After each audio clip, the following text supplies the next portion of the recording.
decision was made to protest the sexualization of athletes. The team made a similar protest at the European Championship earlier this year.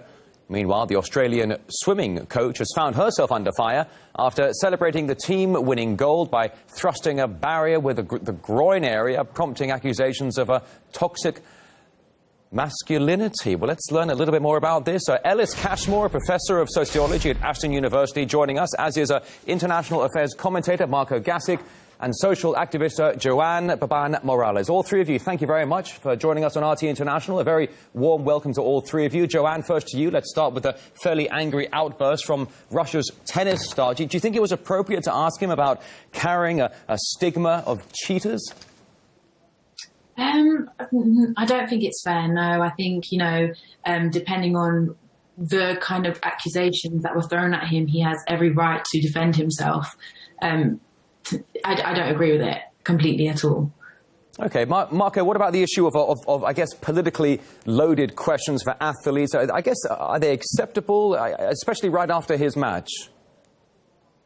I mean, what you're dealing with is a person who's entirely innocent of anything being conflated by these words that the journalist used with something that's been condemned. It's a disgusting question. It represents the kind of bias that we don't want to see at the Olympic Games. Yes, it's come from a journalist, but it's the kind of thing that we should all be repelled by, because it's a kind of racism here. You're a Russian, therefore the Russians have been tarred with the cheating brush, therefore we'll put that one to you. If it was directed at a black person on the same basis, we'd be repelled, and I think I'm personally repelled by the way that journalist put that question. Ellis, over to you. Let's move over to the protest by the German gymnasts over the sexualization in sport. Are the Olympics the right forum, do you think, to stage this kind of affront, perhaps? Perfect, actually, Rory. You couldn't get a better stage. Only last week we were talking about the handball scandal where the handball team was instructed to wear bikini bottoms instead of shorts, and obviously a fine was imposed. This whole issue of uniforms and the sexualization of women has to go away quite soon, and it can be solved very simply. You just say, here are the uniforms, men and women, no different. Obviously, to preserve modesty in swimwear, we have to have a little bit of difference here and there. But in the main, women cricketers play in the same uniforms as male cricketers, the same in football and all other sports, exactly the same. And I quite agree that the Germans have made a legitimate protest here. If they want to perform in unitards, that's perfectly all right by me, and more of it the better as far as I'm concerned. Any sport that tries to segregate male and female on the basis of uniform is really back in the 20th century. All right, Ellis. Well, Marko, over to you, because on the other hand, this uniform thing, it is a big deal to the athletes concerned. I mean, surely they do have the right, I guess, to feel comfortable when competing, yeah? They do, and there are certainly some cultures which don't feel very comfortable wearing the kind of clothes that we consider normal. So we do have a bit of a problem here. On the one hand, the Olympics is designed to extol the beauty and the perfection of the human body operating at peak efficiency. It's there to be admired. On the other hand, we have contributors to the Olympics who may feel uncomfortable with that being them in particular. Maybe there's a case for some element of choice, but at the same time, we don't want to lose the essence of what the Olympics is. So we have the issue here that really the Olympic Games is there to exert a kind of provide a common platform for athletes of all cultures. Right, but cultures. As you say, it's to have a common platform, but a common platform such as the Olympics will have common rules as well. Joanne, over to you. Rules are rules, right? I mean, are there limits, do you think, to the kind of protests that the Olympics should tolerate?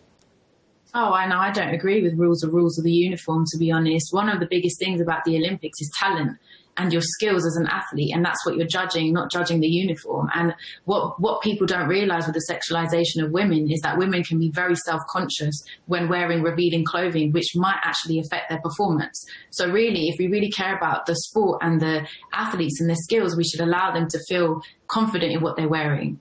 All right, Ellis, over to you, because let's move over now to focus on the story you just heard a moment ago, the mental health issue of Simone Biles. She withdrew. I mean, this must have been a very difficult decision for her. Do you think perhaps she's set an example by doing this? I think Naomi Osaka, the tennis player, set the example when she pulled out of Wimbledon.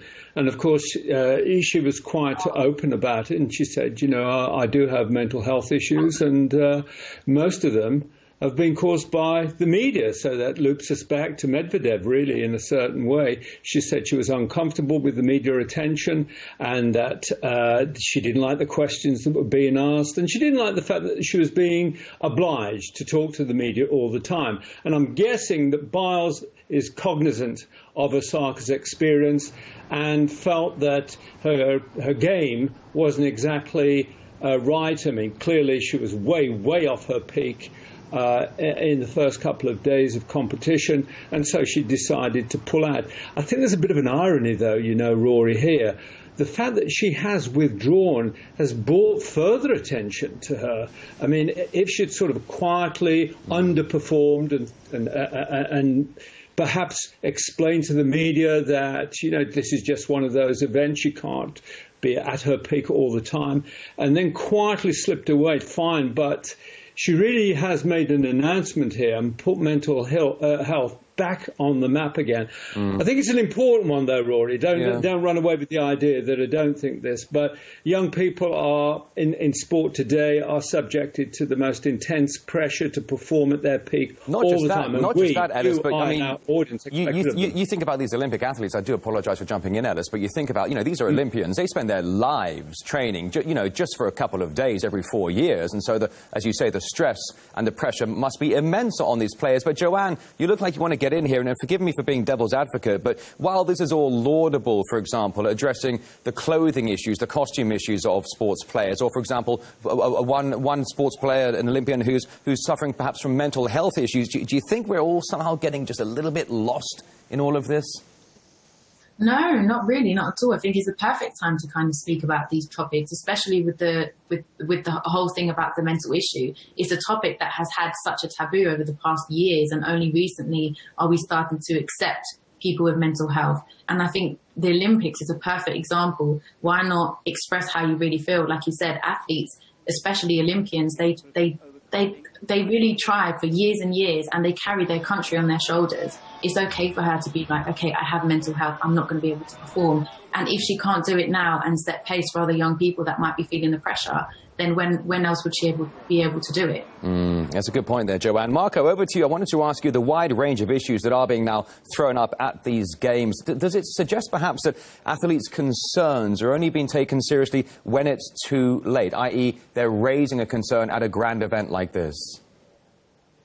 Well, that's the way it gets more attention than anywhere else. I mean, I think we need to keep our eye on what the Olympics is about. It's supposed to be an event which comes along every 4 years, where the people who participate in it are prepared both mentally and physically. I mean, the whole word Olympians implies a level of peak performance mentally and physically which is beyond most of the rest of us. So I think that if there are these issues, it would be better if they were flagged up early, though the importance of mental health as an issue obviously shouldn't be underestimated. But perhaps putting that onto the Olympics as well is perhaps too much. It's a sporting event. It should be kept as a sporting event. If one is not ready for it, one really shouldn't be there. But well, now, I appreciate that. You can only find out sometimes that you're not ready for it when you're there already, in which case we have to give that person respect, as in the case of Simone Biles. She obviously deserves it, because it can't have been an easy decision for her. Well, I want to get over to Ellis now, because it's not necessarily an issue of mental health, but let's discuss the celebration, Ellis, by the Australian swimming coach thrusting the barrier with the groin area. Was that inappropriate, or was he merely carried away by the moment, and that's totally excusable? Both is my inappropriate, and he obviously did get carried away. Marko's just made the point. These things come around every 4 years. So, you're working and working and working every day of your life for 5 years in this case, frustrated by the COVID year. So I think we have to cut people a bit of slack, All right, Joanne, before I close out this lovely panel discussion, are you afraid perhaps that non-sport issues, political ones in particular, for example, could become main talking points in the future Olympics? No, I'm not worried. I think like I said, I think it's a great opportunity. We've seen so many changes already. I'm not worried. I still feel like eventually it will kind of not die down, but we'll respect it for the sport that it is. But for now, I'm happy with the way it's going. And Ellis, over to you. Your comment on that?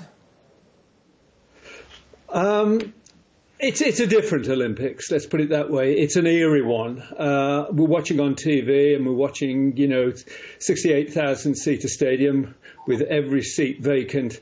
I can't pretend I'm enjoying it as much as I do other Olympics, I have to say. But, sport is to be enjoyed by everyone.